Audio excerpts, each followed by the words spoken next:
दोस्तों, अपनी रोज़ाना ज़िंदगी में चलते काम करते थकते हुए कई बार हमें ऐसा महसूस होता है या फिर डर लगता है कि मंजिल मिलेगी या नहीं। ऐसे मौक़ों पर हमें मोटिवेशन की ज़रूरत होती है।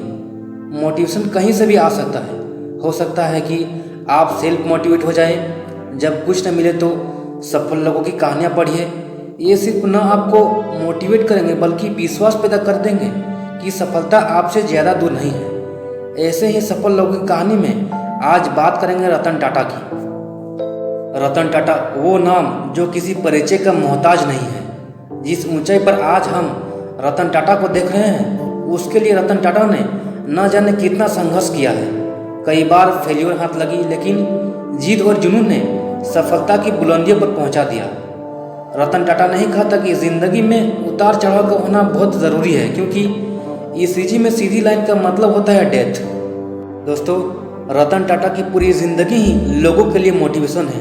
आप उनकी ज़िंदगी के किसी भी दौर को याद करेंगे या कहानियाँ पढ़ेंगे तो अलग ऊर्जा मिलेगी। चाहे वो टाटा ग्रुप में आने के बाद लगातार फेलियर हो या फिर स्टूडेंट लाइफ में अपने दम पर पढ़ाई के लिए अमेरिका के रेस्टोरेंट में बर्तन धोने का काम। कहा जाए तो मोटिवेशन के लिए रतन टाटा का नाम काफ़ी है, तो यह गलत नहीं होगा। वैसे तो टाटा कंपनी वर्षों से गाड़ियाँ बनाती है, लेकिन 1998 में रतन टाटा ने कार लॉन्च करने का सपना देखा। ये रतन टाटा का ड्रीम प्रोजेक्ट था।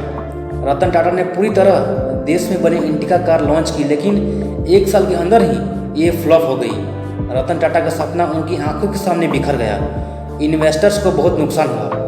कंपनी को घाटे में जाता देख कंपनी के कुछ लोगों ने रतन टाटा को नसीहत दी कि वह कंपनी को बेच दे, और ना चाहते हुए भी रतन टाटा ने इस फैसले को मानना पड़ा और अपनी कंपनी को बेचने के लिए रतन टाटा अमेरिका की फोर्ड कंपनी के पास गए। वो कहते हैं ना कि जब कुछ बड़ा होना होता है तो उससे पहले बुरे वक्त का दौर चलता है। रतन टाटा और फोर्ड कंपनी के अधिकारियों के बीच 3 घंटे की मीटिंग चली। इसमें फोर्ड के चेयरमैन विल फोर्ड का व्यवहार काफ़ी रूखा था। उन्होंने रतन टाटा को यहाँ तक कह दिया कि अगर तुम्हें कार बनानी नहीं आती तो तुमने इस बिजनेस में इतना पैसा क्यों लगाया। ये कंपनी खरीदकर हम आप पर एहसान कर रहे हैं। ये शब्द विल फोर्ड के थे, लेकिन कभी न साफ होने वाले स्याही से जैसे रतन टाटा के दिलो दिमाग पर हमेशा के लिए छप गया। उन्होंने बैठक में काफ़ी अपमानित महसूस किया। रतन टाटा ने डील रद्द करके अपनी टीम के साथ वापस चले आए और पूरा ध्यान टाटा मोटर्स पर लगा दिया। उन्होंने निश्चय कर लिया कि वो अब इस कंपनी को किसी भी हाल में नहीं बेचेंगे और एक दिन पूरी दुनिया के सामने इसे एक मिसाल के रूप में पेश करेंगे।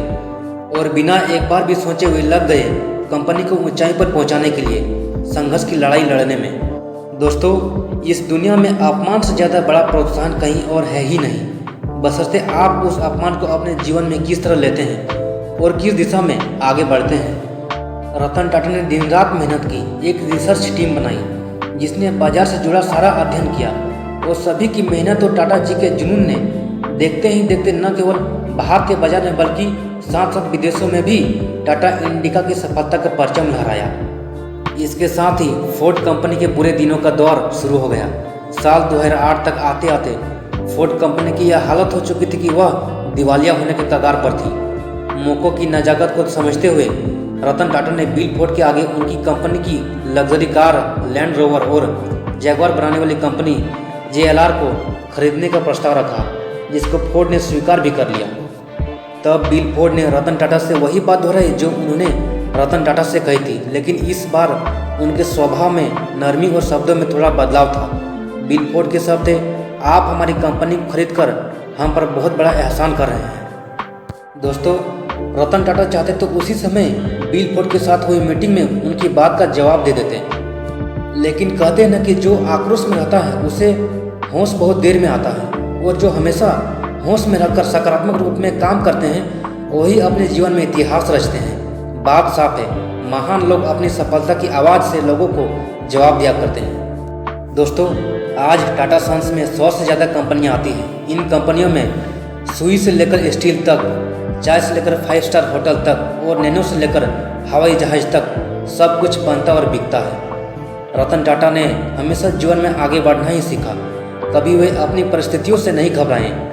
वो पहले फैसले लेते हैं और उन्हें सही साबित करते हैं। दोस्तों, रतन टाटा की तरह अगर आपने भी जीत पाला है और ऐसा ही जुनून आपके सिर पर रहा तो यकीन मानिए वो दिन दूर नहीं जब आप भी सफलता की बुलंदियों पर होंगे। मैं वीरेंद्र वानी आपके सपनों को सपोर्ट करता हूँ। जय हिंद, जय भारत।